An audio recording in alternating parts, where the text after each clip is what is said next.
we doing, everybody? And welcome in to Wisconsin Sports on the Go with Trage. I'm your host, Trage. It is Tuesday, August 6th, a fantastic Tuesday here in the great state of Wisconsin. A little wet, right? A little wet if you're in the state of Wisconsin, or, even in the neighboring states out there. We experienced a lot of rain yesterday. A lot of rain coming down. It seemed like forever. It was all day. An all-day event, all-night event there. The rain just kept on coming. Hopefully, you weren't impacted by any severe stuff, anything like that. And if you are, hopefully, you're okay. Well, if you're listening, you're okay. But if you're okay, everything's okay, and everything gets better from here on out, because it looks like we might get a break from the rain, but you never know. You never know. That is for sure. So a great Tuesday here. I got Autumn with me. Autumn, how we doing? Tuesday.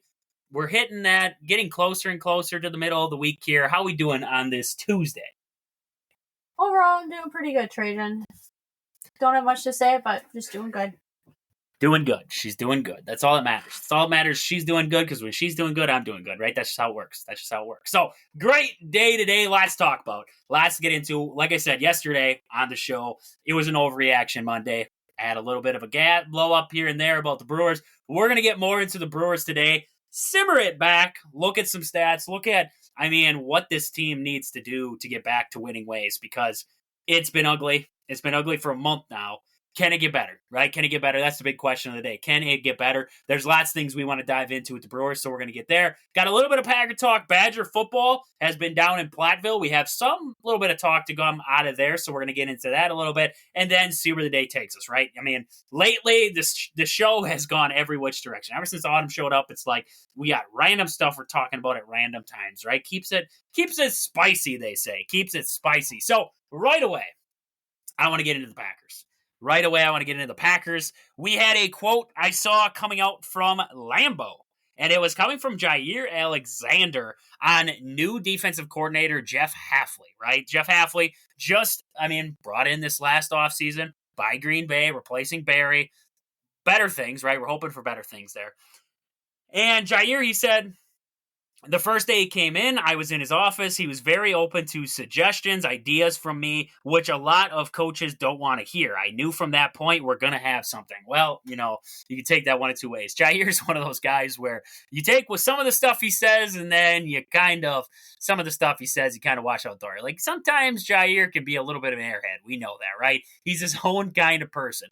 But, all in all, when you have one of your better guys off your defense, right, coming into the room, and he's, saying, hey, we should try this, we should try that. Maybe he's like, hey, we're running a lot of zones with Barry. I want to be manned up. I want to get man-to-man on some of these guys. Maybe he's walking in there saying stuff like that. We know Jair is very good corner. We know he's a very good corner. We've seen that. If he can stay healthy, he's very good. So having a guy like Halfley listening to what he has to say, not completely kiboshing him and saying, hey, yeah, we can try that. We can see how this works. And even if you have guys, because if he's open to listening to Jair, you have guys like Rashawn Gary coming in and Quay Walker coming in. maybe not as established as a guy as Walker, but a guy like that coming into the room, Devontae Wyatt, all these guys coming into the room, Kenny Clark, and saying, hey, Half, we see this, right? We see this. We think that this would work, right? You're trying to do this, but hey, maybe we try it this way, simplify it, whatever it is, not try to overdo it.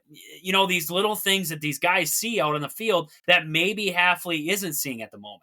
And I think that's huge. I really do. I think when you have a coach like that, who, like Jair said, is very open-minded, very open to suggestions, right? Not stuck in his way, right? We saw that with Bill Belichick, right?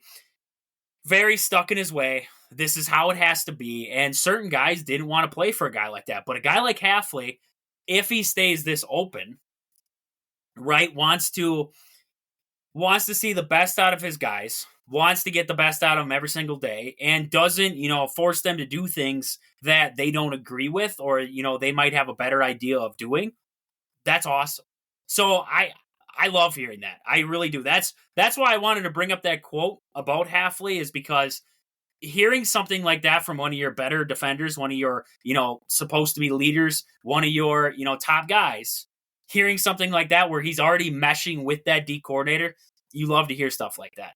You love to hear stuff like that because that makes everybody's life easier, right? Ballantyne. I mean, Williams out there.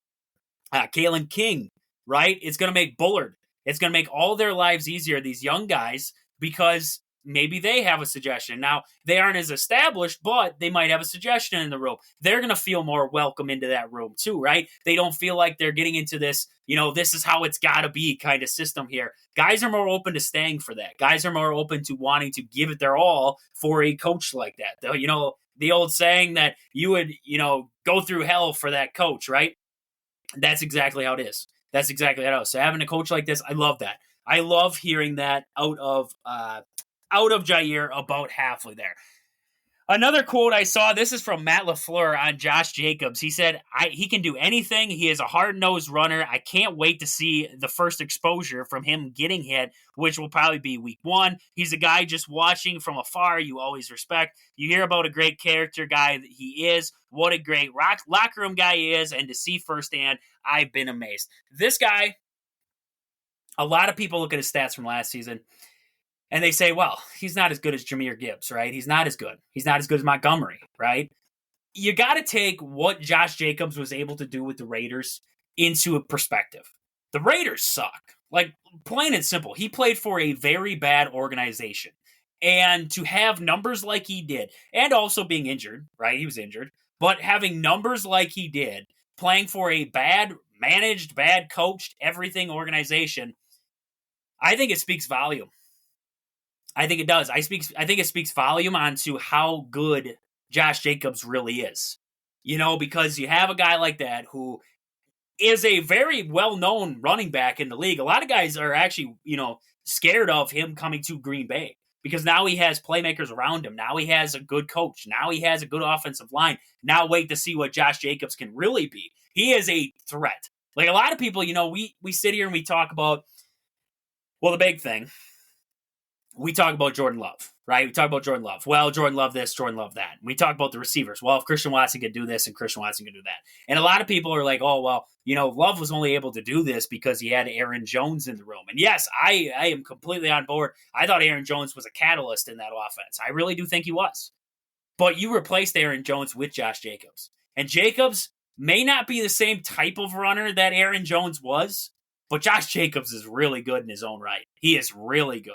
And did you take a step back? I don't think so. I don't think you went side to side. Maybe I'm high up. I'm a very high up person on Aaron Jones. I thought he was a very skilled running back. I think he still is, right? So I think if you took a side to side step from Jones to Josh Jacobs. Plus, Jacobs is young yet, right? So you only add to the youth that is this team, the team building that you're still working on. This is technically a real rebuilding team. Not a lot of vets. I mean, Elton Jenkins is like the oldest guy on the offense. That's crazy. That's crazy to have that young of an offense. The defense is really young too. So to have that young of a team, right, and to bring in a guy like Josh Jacobs, who's already, we know he's explosive.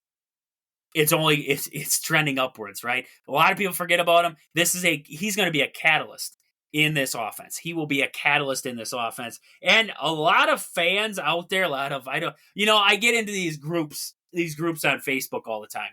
And, I've talked about it, the NFC North trash talking group, right? All these people, the Bears fans, Packer fans, everybody, they all get into this group and, somebody will post like, hey, Caleb Williams sucks. And then the whole world will blow up. Bear fans will be saying, well, this guy sucks. And then, Vikings fans will jump in and say, yeah, he does. Like, it's this whole thing. Well, somebody said today, besides Love and Josh Jacobs, there's nobody worth mentioning in Green Bay. I was like, okay, nobody worth mentioning, right? Have they looked at the Packers' defense? Kenny Clark, Devontae Wyatt, Rashawn Gary. You looked at them guys lately? Jair Alexander, McKinney on the defense. I think they forget about McKinney, who is, I believe, only 24 years old and is already a Pro Bowler and is a fantastic safety, right? I mean, a highly sought-after safety in free agency that the Packers were able to bring in. I think they must have forgot about those guys off the defense. And then, the offense, you have a lot of no-name guys yet, but not for long, right? Not for long. Dobbs is on his way. I truthfully believe Dobbs is on his way to a breakout season. Christian Watson, if he stays healthy, could be right there with him. Jaden Reed was fantastic last year, and Dontavian Wicks, a lot of people are picking as the dark horse in the wide receiver room for the Green Bay Packers. So, whoever posted that out there, it makes me laugh. It makes me laugh because they try to find ways to shoot the Packers, but they can't find ways because that in itself is like, dude, have you looked? Even just take the offense out, take the guys that you expect to be good out, and look at the defense for 5 seconds and go, there's at least 4 guys on there who are definitely worth mentioning. One guy who you probably wish was on your defense in McKinney, and a couple of other ones who I guarantee you, as the season goes along, you're going to wish were on your defense. So definitely, man, oh man. I love sometimes going through there and reading some of those quotes because it makes me laugh. It definitely makes me laugh there. So Autumn saw some stuff in NFL Talk today. She saw some stuff. She's like, you got to get me in. You got to get me in to talk about this kind of stuff. So Autumn, NFL Talk, what do you got outside? I mean, it's outside of Green Bay, but what do you got NFL-wise today? I have 2 things that I want your take on. So the Chiefs came out today saying Harrison Butker agreed to terms on a 4-year, $25.6 million contract extension with $17.8 million in guarantees, which makes him the highest paid kicker in NFL history.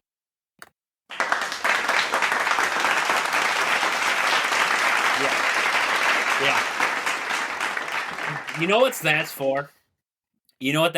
I don't care. And this is going to be my honest take on this one, and you guys can hate me, you can love me, whatever you want. I don't care. This is my honest take. I don't care how you feel about what Harrison Butker's speech said. I don't care. I really don't. I have my take on it, okay? I'm not going to give my full spiel right now. I don't care how you feel. This is a multi-time Super Bowl champion right here. Multi-time, right? He's been in the Super Bowl multiple times with the Chiefs. Had a lot of very memorable kicks for this Chiefs team. And when he came out with that speech, there was a petition.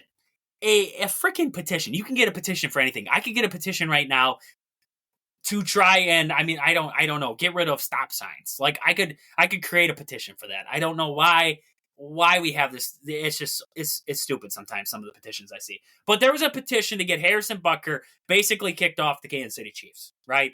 And a lot of his teammates. When all this, you have to really listen to the speech and actually understand what he is saying in the speech to, fully accept what he said was not, telling people what they had to do with their lives, because he wasn't telling anybody what they had to do. But as far as I'm going to go, a lot of his teammates in the room, they might not have agreed with him, right? And even management of the team might not agree with what he said. So you have all these different factors in there. His teammates came out. They said, maybe we don't agree with what he said, but we're going to back our guy. This is our guy. He said what he said. That's how it is, right? And that's the thing. He said what he said, right? He said what he said. Whether you agree with it or you don't agree with it, he said what he said. So at the end of the day, I applaud the Kansas City Chiefs for not falling for this craptastic narrative that, all these people are upset because of what he said, which I forgot, but I'm pretty sure, just like I'm doing right now, you can say whatever you want in this country to an extent, right? To an extent. But you can say whatever you want, and it's not going to, it's called the freedom of having it, right? It's freedom of speech. It's pretty much what you can do. He had the freedom to say what he wanted to say.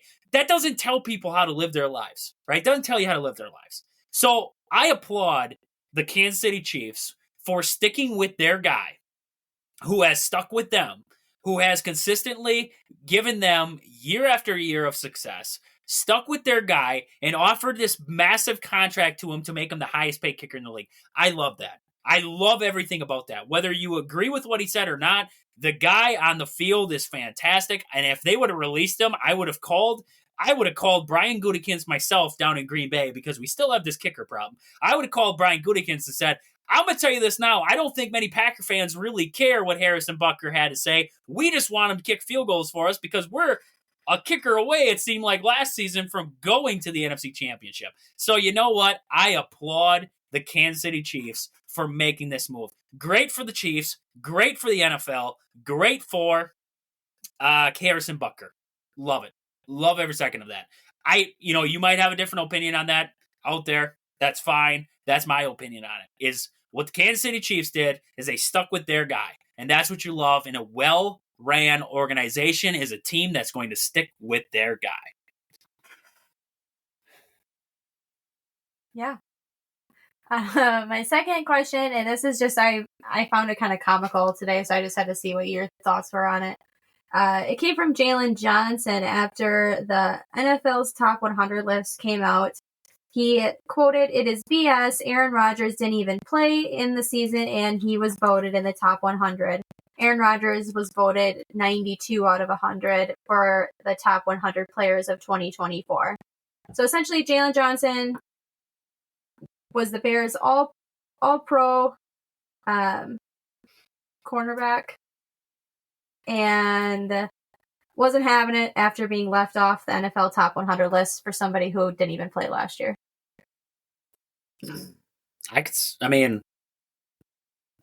Yeah.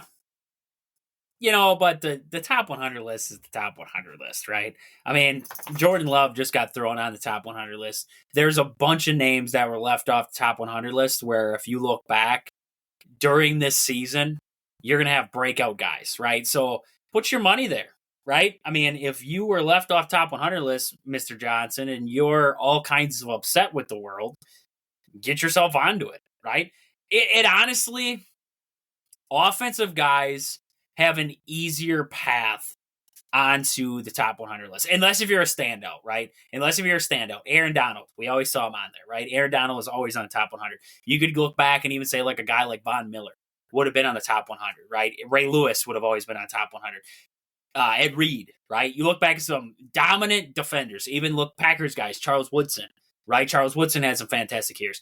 You look at guys who are, offensive guys, to me, have an easier way on there because of stats. Stats are easier to get on not easier to get on the offensive side, but you look around. Wide receivers. Usually a team has a standout wide receiver on there, a wide receiver one, running backs, quarterbacks, right? Those are going to be your guys. You have your dominant offensive linemen who are on there. Tight ends, right? You're going to get tight ends on there. So you have all those guys to compete with. And then you flip over to the defensive side. You're looking at some linebackers in there. Cornerback's hard. Unless if you have a outstanding like Darrelle Revis, right? You have Revis Island out there. You have some of them guys. It's a little bit easier not easier for those guys, but the name puts them up there. The stats put them up there, right? Johnson had a fine year. I mean, the Bears defense had a fine year. It would not have surprised me if he was on the list. I can see where he's upset because Aaron Rodgers did not play, but they take the guys who they think are the top 100 players, right? The top 100 players in football. Aaron Rodgers is still, I don't know what to expect out of Rodgers. He's coming off an Achilles. You never know what to expect. But Aaron Rodgers, if he plays like Aaron Rodgers plays, he is still expected to be a top quarterback in football. So it's really hard. I get it. It's really hard to accept it, but the NFL is the NFL. They throw guys around like that, right? It's hard to not put Aaron Rodgers on that list, I guess I would say. Now, for the NFL's perspective, for a fan's perspective, probably not as hard. For the NFL, the people that create this list, a little bit different of a story there. So, yeah, that's where I kind of stand on that is I get it. I get where he's kind of upset coming from that, but it's tough. It's tough to throw in something like that onto there. 2 questions. That was it. 2 questions for the day right there. For now, yeah. Okay. She says for now. It can never know what's coming next, right? So with that, we got a little Badger football talk for the day. Badger football, they've been, training camp has been happening down in Platteville. We haven't talked about it much, but I saw a list, top 10 Wisconsin wide receivers since 2010. Number 1, Jared Abbrederis in 2013, 78 catches, 1,081 yards, 7 touchdowns. Nick Toon, I love me some Nick Toon. I miss Nick Toon. 64 catches, 926 yards, and 10 touchdowns. We look around the list here for some, Jared Abbrederis makes it in the 3rd spot in 2011. Quintez Cephas in 2019 there. Quintez Cephas was fantastic. But then we get to some of the receivers now, right? We got to get to the now.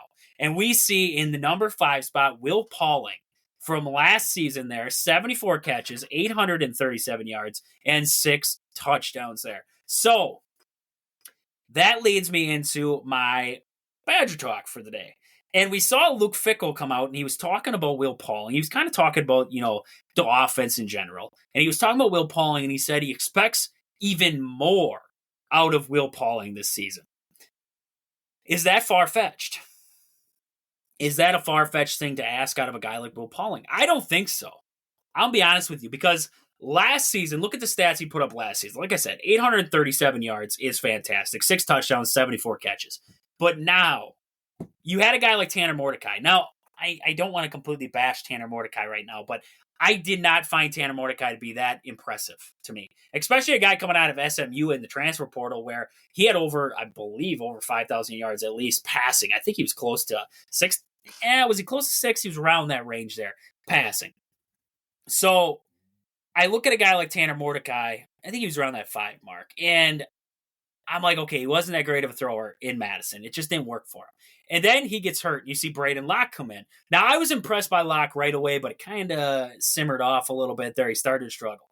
So Will Pauling now, with possibly, the quarterback battle is something that's still going on. I did not expect there to be a quarterback battle. I'm going to be honest with you. I kind of went into it thinking, okay, Tyler Van Dyke's coming in. I expect to see Tyler Van Dyke. I'm not expecting to see Braden Locke as much, right? I thought there would be a battle, but I didn't think it would be very notable, I guess you could say. The opposite. It's the opposite right now. We're seeing Braden Locke battling it out with Tyler Van Dyke for that first spot. It's truly a battle for that starting quarterback position right now between those two. And I didn't see that. I honestly didn't see that because but Tyler Van Dyke coming in. I mean, Van Dyke, he's from an air raid offense, right? Originally from an air raid offense. The Badgers are trying to run an air raid offense. It almost seems to fit them, right? And a lot of analysts I saw are actually predicting Tyler Van Dyke to have a breakout season in Madison. So all those little things knotted up. I was like, I'm not expecting much of a quarterback battle. I think Braden Locke's going to take the back seat this year to Van Dyke. Luke Fickell says it's the opposite right now. We're seeing a definite battle between these two guys. We saw Locke last year. That dude is a slinger. He is a gunslinger. I mean, he's trying to fire the ball into windows that I don't even know if there's a window there. He's just firing it, right? So this quarterback battle, I tell you, I did not expect it, but tidbit there. But rolling off of that, I think Will Pauling is going to have a breakout season. I really do think he will. Just because having an arm like Braden Locke or Tyler Van Dyke in the room, either way, having an arm like that, I think that bodes well for Pauling. I really do. I think that bodes well for Pauling. I also think it bodes well for a guy like Bryson Green, who Bryson Green right now is showing. I mean, we saw it last year. He was if you think of it in Packer terms, he was your Christian Watson, right? He's the guy who can spread the field. He's the deep ball threat. Bryson Green is your guy, right? He's got very good foot speed. And when he gets down the field, the biggest thing about Bryson Green that you watch, when he goes up is he's a late reactor. Now, when I say that, watching him, he doesn't react to the football right away, giving it away almost, right, to a defender. Because a lot of these corners who are trailing him, they're not looking at the ball. They're looking at Green. They're waiting for him to make a reaction because once he makes a reaction, now they know the ball is close. Now they know where it's kind of heading. Now they know where to stick a hand. Bryson Green's late with his hands a lot. It's not a bad thing. It's not a bad thing because he plays with defenders that way, which is something that I think is very beneficial and why he is a good deep ball threat. Also, the way, he's got a way to torque his body. That's a big thing. Being able to go and get up jump balls, bring him down, but also be able to bend around if, say, that deep throw isn't spot on. He's got the ability to quick turn. He's got the ability to, twist that body and be able to shoulder it. Whatever he's got to do, he's got that ability down the field. So I love that out of Bryson Green. I think that's going to be huge with some of the big arms, with Braden Locke's big arm and with Tyler Van Dyke's big arm. That is going to be huge with Bryson Green coming in for this senior year. But outside of those two, there's a little bit of a wide receiver battle going on right now for the opposite of Bryson Green. We know Will Pauling's going to be in there. I'm assuming Bryson Green. We got to think opposite side of the field, right? Opposite side and possibly a fourth wide receiver position. So Vinny Anthony, one of the fastest guys in college football. This guy's fantastic, Vinny Anthony is. So that's a guy to watch there. CJ Williams and also Terrell Henry there. All guys who are battling for that third wide receiver spot and even that fourth spot there. Trek Kikahana is in that slot position behind Will Pauling right now. So expect to see a little bit out of him there, but a lot of it's going to go towards Will Pauling. Another thing I'm watching for in training camp, and as the season starts up here, is the defense. I'm watching this defense. Last season, getting off the field on third down was a huge thing to watch out for. Limiting big plays. I thought big plays were a killer for the Badgers. The run defense for Wisconsin. We saw it in the Iowa game. The run defense for the Badgers is going to be something big that I want to see them be able to control moving forward there. So just a little bit of the things that I saw coming out of Madison, or coming out of Platteville, essentially there, and hearing some of the stuff that's been going on. I mean, all good things that watching some of the videos that I've seen coming out of training camp down there. I mean, all good things. All good things on that side. Not so good of a thing. I watched the Big Ten football commercial release, right? They just came out with the new one. We got to span the whole freaking country now. It takes like a minute just to get through the entire video. I mean, they won't even have to go to another commercial. It's just going to be that on the commercial. I'm just kidding. It's not a full minute, but holy cats, they spread the whole country. I mean, Rutgers, looking at the United States map, seeing how far Rutgers is going to have to travel for like a game against Oregon or UCLA, that's nuts. That's nuts. That's completely across the country. That is nuts. So, I mean, if you haven't seen the new Big Ten commercial, definitely get there. Look it up. I mean, you can probably find it on YouTube. You probably YouTube and find it. I saw it on Twitter there. So definitely something to check out there in that aspect. So with that, before we move on here, I want to mention a couple of the great sponsors of the show here. First, Game Day Supply in Alaska. Do you have a sports club or team? Are you looking for some sweet custom uniforms or apparel? Check out the awesome crew at Game Day Supply in Alaska to help your team get the sweetest gear. Find them on Facebook at Game Day Supply or online at GameDaySupply.net. Also, Sport and Spine Clinic in Greenwood. If you've been injured recently, whether it was at work, whether it was pushing the lawnmower, playing with the kids, whatever it was, if you were hurt and you need some physical therapy, stop in there and see Chad at Sport and Spine Clinic in Greenwood. He'll get you right. He'll get you back to work, back playing with the kids, back mowing the lawn, feeling better than ever. Sport and Spine Clinic in Greenwood. Sports scenes, sports cards, and memorabilia. Located in the Marshfield Mall in Marshfield, Wisconsin. Get down there and see Al. He has everything you need, from sporting cards, memorabilia, jerseys, model stock cars. He's got it all. Sports scene in Marshfield. Marshfield Motor Speedway is located just 3 miles outside of Marshfield on County Road H. Get down there this summer. Tons of family fun for all ages. Great food, great drinks, great atmosphere. Nothing better than a great summer day or night down at the track. So Marshfield Motor Speedway is there. Pittsville Farm and Home Center. At the store, they serve you anything from hydraulic hoses to red roses. Stop in and see the awesome crew at Pittsville Farm and Home Center in Pittsville, Wisconsin. And also your hometown team, Century 21 Gold Key Realty. Call Peggy Sue or Anna to find your dream home, or if you're looking to sell. Find them on Facebook at your hometown team, Century 21 Gold Key Realty, or stop in and see them at their location in Marshfield there. So with that, we got to get to autumn. We got to get to the tidbits of the day.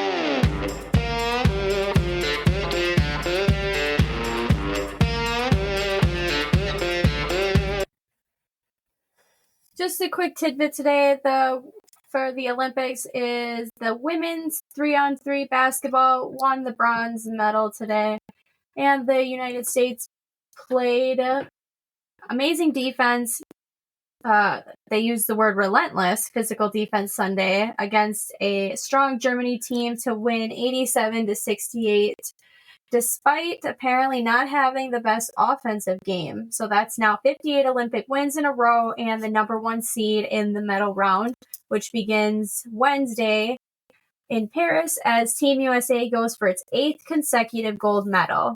Next up for the United States is Nigeria, which it is known that it is a fact that it is the first African team to ever make it that far in the Olympics. Brewer update for looking around the league for top players and teams. Bryce Terang remains in second place with 32 stolen bases behind Ellie De La Cruz. However, Shohei Ohtani is at 31 right behind him. The Brewers are currently in third place behind the Cincinnati Reds and the Washington Nationals in total stolen bases with 141. Well, at least the women's 3-on-3 basketball team is doing good because the men's team got completely dinked out of there. They suck. I mean, is that the best we could throw out there? Is that the best 3-on-3 team we can make up? I mean, we could have thrown Michael Jordan right now out there, and he would have found a better way to win that game. They suck. They were bad. So at least the women's team doing pretty well over there. Great stuff to hear out of that aspect. Kind of surprised that, Bryce Terang, 32 stolen bases yet, still in second.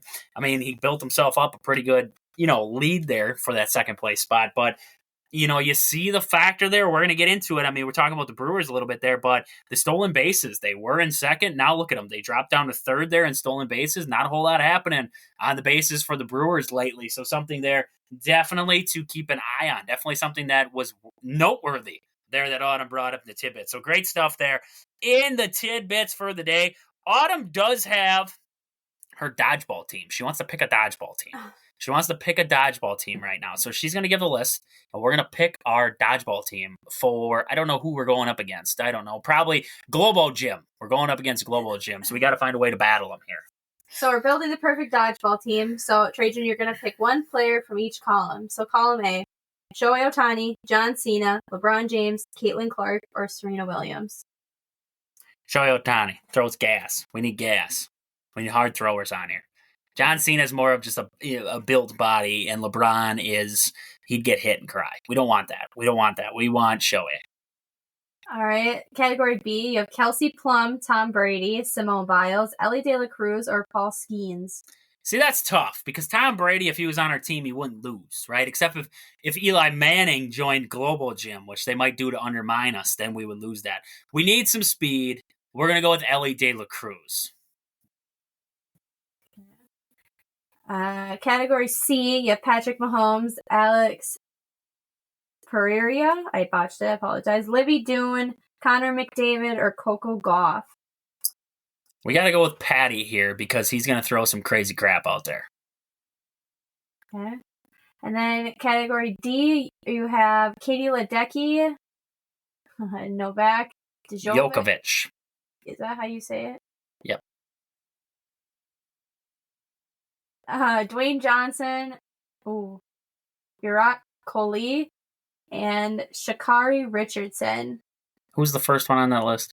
Katie Ledecky. We need some muscle. Give me the Rock. We don't have any muscle yet. We got speed, we got arm, we don't have muscle. All right, and then last column, Cristiano Ronaldo, Lewis Hamilton, Jared McCain, Pat McAfee, or Conor McGregor. It's a toss-up between McAfee and McGregor. I'm going to take McGregor. I need a trash talker. I'm going to take McGregor.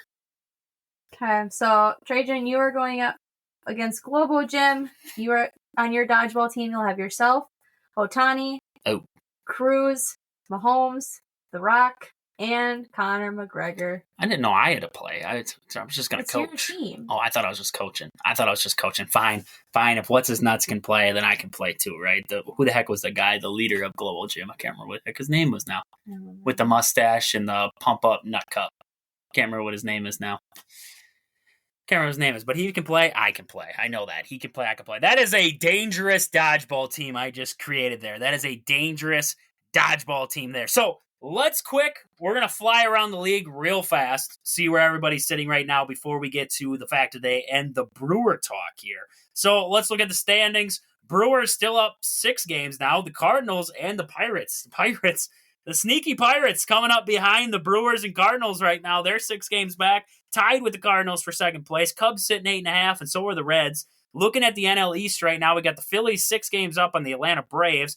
If they're not careful, them Braves are going to catch them. Braves are playing some good baseball. Followed up by the New York Mets, 7.5 back. The Nationals, 16. The Brewers just met the Nationals. That is a very, very bad team, right? But who cares? And the Miami Marlins, 25 games back. They are mathematically eliminated. Come on now. We know it. Dodgers leading the NL West right now, followed by the Diamondbacks 4.5 back, the San Diego Padres 4.5 back, the San Francisco Giants 9 games back, and the Colorado Rockies sitting 24.5 games back. Baltimore and the Yankees are tied for first in the AL East right now, followed by Boston 6.5 back, the Rays are 9 back, and Toronto is 15.5. The Cleveland Guardians in the AL Central, they are in first by 4 games over the Twins.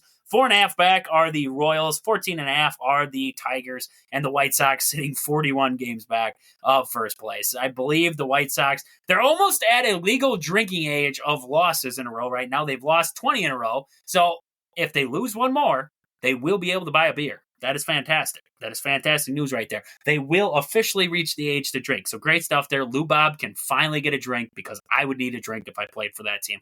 Next up, we have the AL West.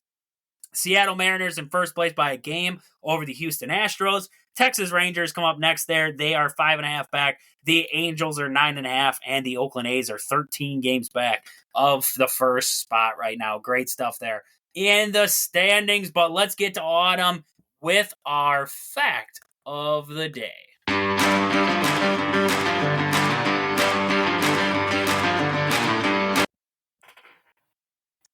Fact of the day is McDonald's once made bubblegum flavored broccoli. However, kids found the flavor confusing, so it never made it to the menu.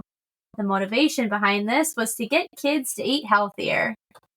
Folks, nobody thinks of McDonald's and thinks healthy. That's what I'm saying right now. Nobody thinks McDonald's and says, hey, let's go have a healthy snack. Let's head down to McDonald's. Who says that? Nobody says that. So McDonald's, you tried, but you were going to fail. Come on. Nobody goes to your restaurant for healthy food. They go there when they're feeling down. They're feeling sad. They want to get something. They go to McDonald's. They're feeling happy. They just want a game. They go to McDonald's. It's where you you just indulge in the grease. That's where you go. That's where you want. You just want to taste the grease. You go to McDonald's. So great stuff there. Interesting. McDonald's tried, but they failed. Stick with the Big Mac. That's all I know. And just keep the Shamrock Shake all year long. That's all we need. That's all we need right there. So with that, let's get to the Brewers. They play tonight. They got the Braves coming up. A big series against the Braves. I keep telling you big series because it seems like every series now is a big series. This is a big series. Because like I just said, the Pirates are finding ways to win ball games now, and the Pirates are 6 games back. So now we got to worry about the Pirates too. 6:20 start. Now it looks like Chris Sale is not going to... I thought Chris Sale was going to start against Colin Ray, but now it's going to be Elder taking on Colin Ray. We will see Chris Sale in Game 2 of the series taking on Freddie Peralta. So a 6:20 start for this one. Colin Ray taking on Elder. Rays look good this year, 9-3 with that 3.59 ERA. Elder 2-4 with a 5.67 ERA. So the Brewers got to jump on Elder here. You got to jump on Bryce Elder. I mean, looking at him, over his last couple outings there against St. Louis, gave up 6 runs. Against the Diamondbacks, gave up 3 runs. And then he had the Brewer game where he gave up 1 run. So you see the trend there is when he faced the Brewers, which was last time out, the Brewers couldn't find a way to score runs. Definitely need a big game out of the offense here heading into Atlanta. This is a tough stretch the Brewers will be on. They got Atlanta, then Cincinnati, then the Dodgers, then the Guardians. I can't stress it enough. This is a tough stretch the Brewers have coming up. This might be a, I don't know, Autumn, is it? You can tell me yes or no to this. Is this a stretch that could define what we're talking about with the Brewers come September? Like this could be these set of games could define the entire season right now. I mean, yes. If you want just a straight answer, I think so. I think just like you and I were just talking about yesterday, this is the time when the Brewers start to tank every single season. So I do think that if they can get these couple wins, I do think it'll kind of break, for lack of better terms, bring their spirits back up. Otherwise, I think if they start going on a losing streak, I do foresee the season continuing to trend on a downward slope. I mean, 100%. Like, you look at these series here, you want to see, now it's not always what we want, but you want to see the Brewers head to Atlanta. You want to see them, you got to at least take a game, right? Maybe 2. You come back home, you have the Reds. You need to take 2 out of 3. That's just plain and simple. You need to take 2 out of 3 from the Reds. The Dodgers, you need to take 2 out of 4. A lot to ask to take 3 out of 4. Can it happen? Yes. A lot to ask. A series sweep against the Dodgers would be phenomenal, but the odds, right? The odds. 2 out of 4 would be phenomenal there. The Guardians come to town next. you got to be able to take a game in that, but you're at home. You got to be able to take 2 out of 3 from the Guardians. You're not going on the road to Cleveland. You're playing them at home. You got to be able to take that one because then next up, you travel to St. Louis to take on the Cardinals. And, I mean, that's going to be a tough test. That will be a tough test going on the road to Busch Stadium to take on them Cardinals. So this, like we just said, this stretch of games could be, I mean, season defining. You hope not, but it could be. It really could be there. So, I mean, looking at the Brewers, now I was pulling up team stats just to see kind of where they're sitting right now, hitting, pitching, where they're ranking right now. So looking at the bats right now for the Brewers, 22nd in home runs, not something we remember much out of the Brewers because we were a home run first kind of team there for a little bit of a stretch.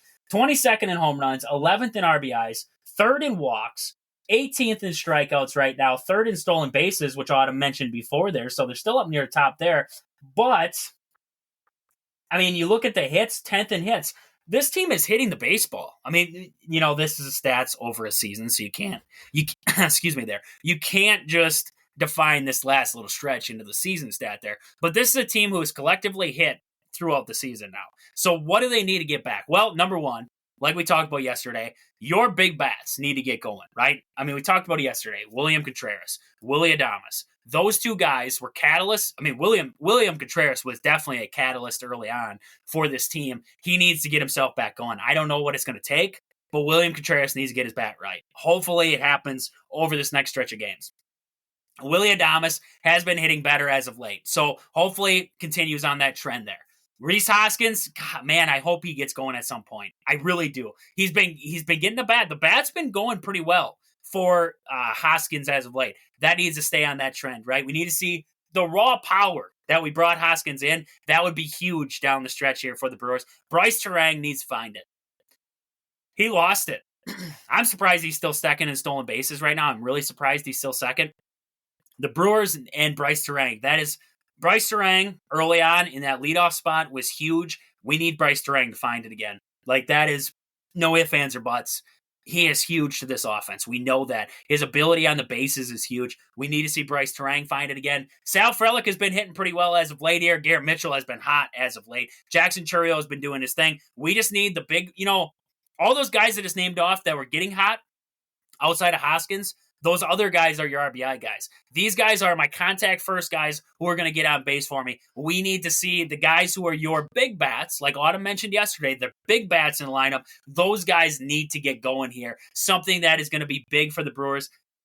We can't look at and say Christian Yelich's injury. I would hate to say at the end of this season, Christian Yelich going down was the reason why this team completely faltered off because it was at the same time period. Right? It was that same time period. Christian Yelich gets hurt, the team falters. Right? We can't go into the offseason saying that. We have this loaded up, outfield right now. We did see Tyler Black the other day. He was playing a little bit outfield in AAA. So maybe Tyler Black's going to be an option in the outfield if one of these guys does start to falter. But we're seeing these guys. We have a ton of outfield depth. Some of these guys need to step up. And they have. Garrett Mitchell, Sal Frelick. Perkins has been playing pretty good. I mean, he's been playing average, right? Perk isn't expected to do that much. And Jackson Chourio has been playing great. We need the big boppers behind him to get going. Joey Ortiz, like I mentioned yesterday, that's a guy who the Brewers desperately need to get going. Ortiz was big early on. Hasn't been able to find it. So, Joey Ortiz is a big guy for me. Is a big guy for me that the Brewers need to get going there. So, that's some of the offensive stats. Looking at the pitching stats right now, the biggest glaring number when I look at the pitching staff, it's the home runs. 138 home runs given up on the year. That's 26th. 26th in all of baseball. I mean, you're down at the bottom. There's some bad pitching staffs out there, and you are down at the bottom in home runs right now. That is the biggest struggle. I mean, it's not like the Brewers. I mean, you look at hits. They're 13 in hits. They don't give up a lot of hits, right? They don't give up a lot of hits. But you look at walks to home runs. 14th in walks, 26th in home runs. Not a good combo. Not a good combo between those two. You need to, I mean, I don't know how, right? Maybe it comes with pitch location, right? Maybe, is it the pitcher's fault? Are we looking at a guy like William Contreras and saying, maybe Contreras isn't calling great games? I don't know who you want to blame it on this point. They have said that looking at William Contreras, his defensive metrics have been a little bit worse this year. Maybe that's something to keep an eye on. Maybe that's something that the Brewers coaching staff has to keep an eye on there and say, hey, maybe we got to work with Contreras. And, he's the highest percentage of hard ball pitches requested. I don't know what word you're looking for. They're called for, right? I mean, he's the highest rate in that category. Is that the issue? Is that the issue with some of these guys? I'm not sure, but there definitely is something. It seems like teams, it's the long ball against the Brewers that really kill them. So limiting that here along this stretch is going to be huge because you look at team ERA, they're 8th in team ERA right now. They're sitting at 26th in strikeouts, which isn't a great number.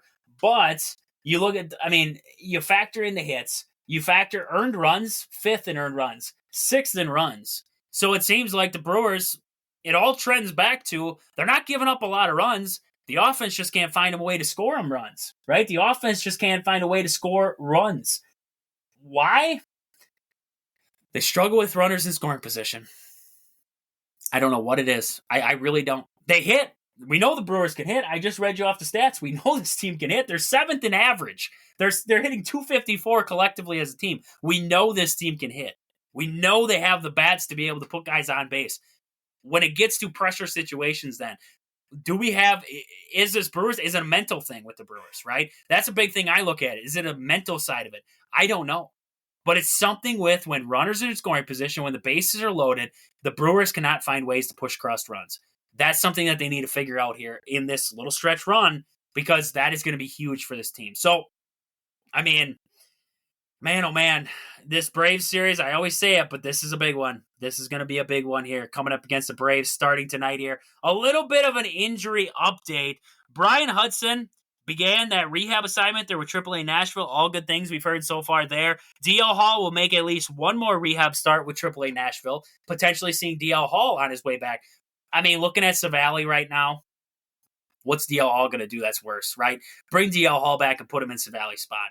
I don't care if you got to shift Savali to the bullpen. I don't care if you got to release him. I really don't. Just get him out of that starting rotation. It might be me. It might be a hot take. People might not agree with that, but I am not a big fan of Savali. I thought Bryce Wilson has done better than Savali has. Honestly, Bryce Wilson has had some struggling starts, and I think he is better than Savali. So, that is... Yeah, that's about it with the Brewers right now. Man, oh man, this is going to be it could be a great stretch of baseball. It could be all happy talk, or are the Brewers falling? That was a big question. Are the Brewers falling? Do we have to worry about, we were talking postseason. We were talking what the Brewers need to add to find their way into deep into the playoffs. The trade deadline was kind of a letdown. And, could they have added? Probably. I'm the small market thing that everybody loves to bring out. Well, they're a small market team. They can't add big. I'm not asking for them to add big arms. I'm asking them to add average arms, right? Trade deadline. Add an average arm. Jack Flaherty, average arm. Right? He pitched pretty good for the Dodgers the other day. But he's not a great arm anymore. He's not a high-priced arm. Add a guy like Jack Flaherty in. Look around the league and find average guys you can add into this rotation at the trade deadline. They did nothing like that. They brought in Montes, who I said yesterday, you can't judge him off of one start. It wasn't terrible, right? It wasn't terrible first start. But outside of that, Savali hasn't looked good. Nick Mears has had a good outing. He's had a bad outing. He's been hit or miss, right? So Nick Mears is a guy to, hopefully he starts to figure it out there in the bullpen. Can the Brewers, truthfully, are they relying on when they get healthy, everything's going to be good? Because once McGill comes back and Hudson, once those guys come back, the bullpen gets fixed. But what's the bullpen supposed to do if they're trailing by the time they get the ball, right? We can't just throw it to the bullpen in the second inning and hope they're the best, that these guys can go 2 or 3 innings. You're not going to expect that out of these guys every single night. The starters have to get them there. Right? And that's the Brewers' biggest problem. So, yes, getting healthy is going to help. I think getting DL Hall back, if he can pitch back to what we saw with him in the Orioles a little bit, that's going to be huge. Zastrinski, I think, will be huge getting him back, because I was not opposed to him maybe even being a starter for the Brewers at some point. Maybe you turn to a guy like Jared Koenig to give you extended starts. I don't know. I don't know what the answer is going to be in Milwaukee. They brought Jacob Mizorowski up to AAA, potentially see him at some point this year. They're stretched thin. They're stretched thin right now, and that's going to be a problem. That's a problem. That's a problem in Milwaukee, and it continues to be. So with that, I mean, Autumn, we got anything else for the day here? We're going to wrap it up. We could do sports trivia. Autumn is in for the trivia. She's in for the Jeopardy. We'll do 2 today. We'll do all right. Bucks trivia. The Bucks' best number 1 draft pick. Bucks' best number 1 draft pick. That's rough. I mean,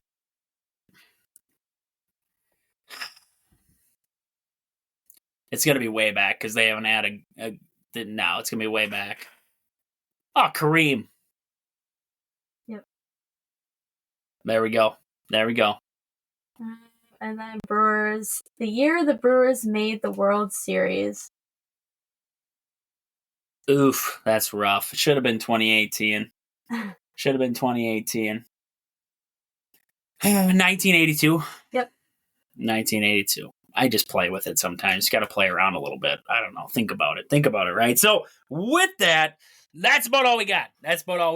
I mean, hopefully you guys enjoyed the show. Like I always say, like, review, rate anywhere you're listening, iTunes, Spotify, wherever you're listening out there. Leave us a review. Leave us a rating out there. We'd love to hear from you in the review section. And also, go down in the bio of the show where it gives a description of the show. Click to send us a text message. You can send us fan mail on there, it says, but it's like whatever you're thinking that day or anything like that, anything you'd love us to hear us talk about. We'd love for you to send that to us on there. But with that, this has been Wisconsin Sports on the Go with Trage. Thank you guys for listening. I hope you guys enjoy the rest of your Tuesday. But until we talk to you guys again tomorrow, deuces.